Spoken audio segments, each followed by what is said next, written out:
Ready for dictation start. विश्व स्तर पर भारत की ओर से शांति व आतंकवाद के खिलाफ नई सक्रियता जहां सुखद और स्वागत योग्य है, वहीं काबुल में चीनी नागरिकों को निशाना बनाना दुखद और निंदनीय है। भारत ने हमेशा ही आतंकवाद का खुलकर विरोध किया है और संवाद से समाधान पर जोर देता आया है। G20 की अध्यक्षता से लेकर संयुक्त राष्ट्र सुरक्षा परिषद की अध्यक्षता तक भारत के प्रयासों में आई तेजी सबका ध्यान खींच रही है। भारत ने सुरक्षा परिषद को आतंकवाद के खिलाफ फिर आगाह किया है। संयुक्त राष्ट्र में भारत की अस्थायी प्रतिनिधि रुचिरा कंबोज ने महासचिव एंटोनियो गुटेरस को पत्र लिखकर संकल्प पत्र पेश करने के लिए कहा है। दरअसल भारत चाहता है कि सुरक्षा परिषद में आतंक को अच्छे बुरे में बांटने की परिपाटी छोड़कर आगे बढ़ा जाए।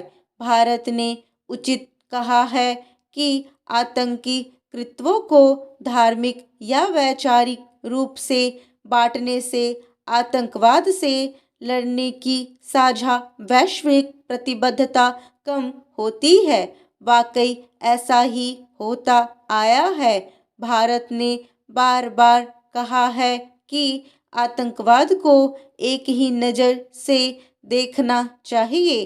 किसी भी देश को प्रत्यक्ष या परोक्ष रूप से इसे बढ़ावा नहीं देना चाहिए। बहरहाल अफगानिस्तान की राजधानी में सोमवार को चीनी कारोबारियों के बीच लोकप्रिय गेस्ट हाउस के पास जोरदार धमाका और गोलीबारी की आवाज़ सुनी गई। तालिबान पिछले साल अगस्त में सत्ता में वापस आने के बाद राष्ट्रीय सुरक्षा में सुधार का दावा करता रहा है, पर वहां कई बम विस्फोट और हमले हुए हैं, जिनमें आईएस का भी हाथ बताया गया है। वहां पिछले दिनों से चीनियों की आवाजाही बढ़ी है।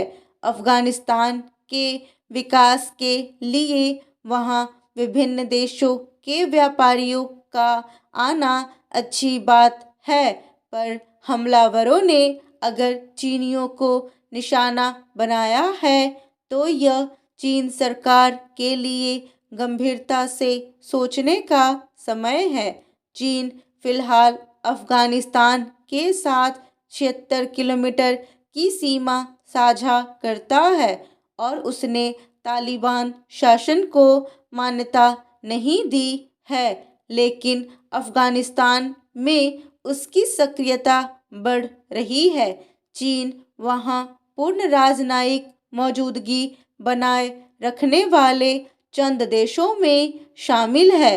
बीजिंग का यह भय पुराना है कि सिंजियांग के संवेदनशील सीमा क्षेत्र में अल्पसंख्यक उइगर अलगाववादियों के लिए अफगानिस्तान एक मंच बन सकता है। चीन आतंकियों और तालिबान के साथ शुरू से ही ठीक ठाक तालमेल बिठाकर चलता रहा है। उग्रपंथी संगठन उसके ग्राहक रहे हैं। इसलिए हमने समय समय पर देखा है कि संयुक्त राष्ट्र में भी चीन अंतर्राष्ट्रीय आतंकवादियों को प्रतिबंध से बचाने की कोशिश में लगा रहता है। आतंकवादी किसी के साथ नहीं है।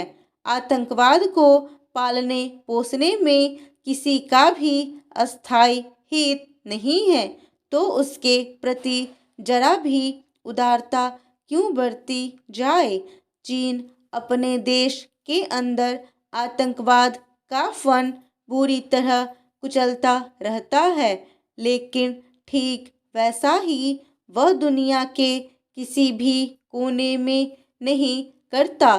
काबुल में विगत महीनों में रूसी और पाकिस्तानी दूतावास पर भी हमले हो चुके हैं। अब चीनियों का निशाने पर आना चीन के लिए सबक होना चाहिए। अमेरिका और रूस बार बार भारत के प्रति समर्थन जता रहे हैं, लेकिन सुरक्षा परिषद के अस्थायी सदस्यों में केवल चीन ऐसा है जो भारत को आगे आता देखना नहीं चाहता।